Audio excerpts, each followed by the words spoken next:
غامدی صاحب کے بیان کردہ قانون اتمام حجت کی وضاحت کر دیں۔ کافی دفعہ وضاحت کی ہے میں نے اس کے اوپر، وہ جو انہوں نے وضاحت کی ہوئی ہے بالکل درست ہے۔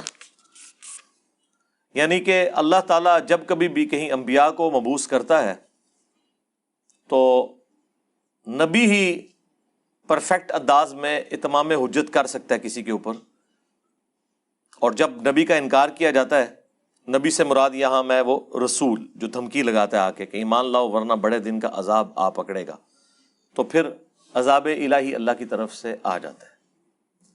نبی کے بعد یعنی رسول کے بعد کوئی شخص یہ دعویٰ نہیں کر سکتا۔ اس لیے ہم سمجھتے ہیں کہ یہ جو مباہلوں کے چیلنج کرتے پھرتے ہیں، یہ کوئی گارنٹی نہیں ہے کہ اللہ تعالیٰ کی کوئی غیبی مدد آپ کے ساتھ آئے گی۔ اس حوالے سے صرف پیغمبر کے پیچھے اللہ کھڑا ہے۔ اسی لیے سورہ آل عمران کی آیت نمبر 61 میں آیا کہ جب نجران کے عیسائیوں کے اوپر نبی صلی اللہ علیہ وآلہ وسلم نے حجت تمام کر دی، پھر بھی وہ حق قبول کرنے کے لیے تیار نہیں ہوئے، تو پھر مباہلے کا کہا گیا کہ تم اپنے بیٹوں کو لے آؤ، اپنی عورتوں کو لے آؤ، خود بھی آ جاؤ۔ ہم بھی آ جاتے ہیں اور اوپن میدان میں اللہ کے حضور دعا کرتے ہیں کہ جو جھوٹا ہے اس پہ اللہ کی لعنت پڑے، اسی وقت فیصلہ ہو جائے۔ تو نبی صلی اللہ علیہ وآلہ وسلم صحیح مسلم میں آتا ہے کہ سیدنا علی، حسن، حسین اور سیدہ فاطمہ علیہم السلام اجمعین کو لے کر آئے اور کہا اللہم ہؤلاء اہل بیتی، اے اللہ یہ میرے اہل بیت ہیں۔ حالانکہ قرآن میں تھا اپنے بیٹوں کو لے آؤ، نبی علیہ السلام لے کے آئے حسن و حسین کو، مولا علی کو۔ قرآن میں تھا عورتوں کو لے کر آؤ، حضور کی 9 بیویاں تو تھیں، کسی بیوی کو نہیں لے کے آئے، اپنی بیٹی سیدہ فاطمہ کو لے کے آئے۔ یہ اسپیشل ایک پروٹوکول تھا اہل البیت کے حوالے سے۔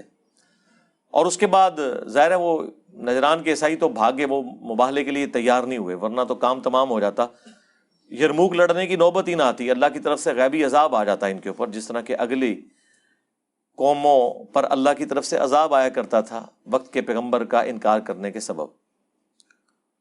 اور اسی کے تحت چونکہ رومنز اور پرشینز کو بھی نبی علیہ السلام نے دعوت حق بھیجی تھی، اور اس وقت گیون سرکمسٹانسز میں جتنا اتمام حجت ہو سکتا تھا وہ کر دیا۔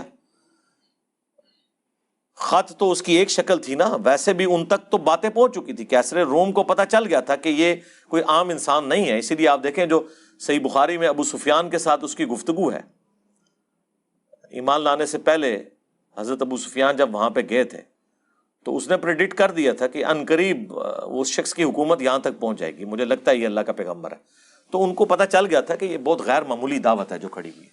اس کے باوجود انہوں نے اپنی پوسٹ کی خاطر ہٹ درمی کی اور خود بھی مرے اور اپنی رعایا کو بھی مروایا۔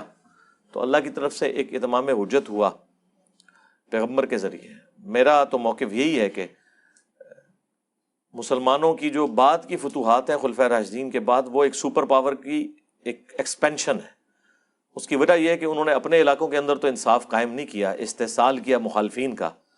وہ کس منہ سے کسی دوسرے ملک پہ چڑھائی کر سکتے ہیں یہ کہہ کے کہ یہاں ہم عدل و انصاف قائم کرنے آئے ہیں؟ یہ اسی طریقے سے جس طرح آج امریکہ یعنی بدماشی کرتا ہے، حالانکہ انہوں نے کم از کم اپنے لوگوں کو تو انصاف دیا ہوا ہے۔